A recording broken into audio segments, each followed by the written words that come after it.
मारेगाव वार्ता news channel, ताज्या घडामोडी व परिसरातील वार्ता थेट आपल्यापर्यंत। मारेगाव वार्ता। सोनवणे येथील बेपत्ता असलेल्या मुलाचा विहिरीत सापडला मृतदेह। 16 तासानंतर सापडला मृतदेह। सोनवणे येथील संजय बोरेकर यांचा मुलगा रुद्र संजय बोरकर, वय वर्ष 6, काल दिनांक 8 सप्टेंबर रोजी दुपारी 3 वाजल्यापासून शेतातून कुठेतरी बेपत्ता झाला असल्याची घटना उघडकीस आली होती। त्यानंतर त्याच्या कुटुंबियांनी त्याचा सर्वत्र शोध घेण्यासाठी परिसरात शोध मोहीम सुरू केली, मात्र मुलाचा पत्ता लागला नाही। शोध घेत असताना संजय बोरकर यांच्या शेताला लागूनच त्र्यंबक खैरे यांचे शेत आहे। यांच्या शेतात असलेल्या विहिरीमध्ये मुलगा पडल्याचा संशय व्यक्त केला जात होता। सध्या स्थितीत पावसाळा सुरू असल्याने विहिरी गच्च भरलेल्या आहे।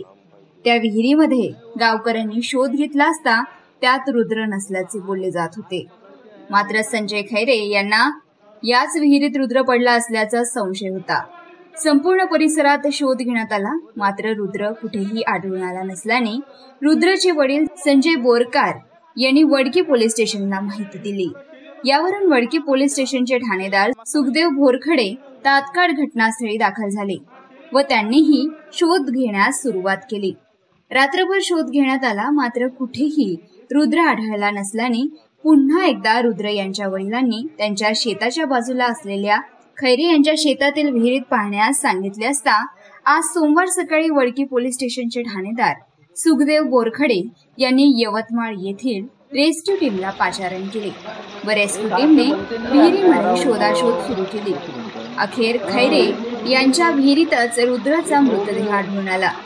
रेस्क्यू टीमच्या माध्यमातून मृतदेह बाहेर काढण्यात आला।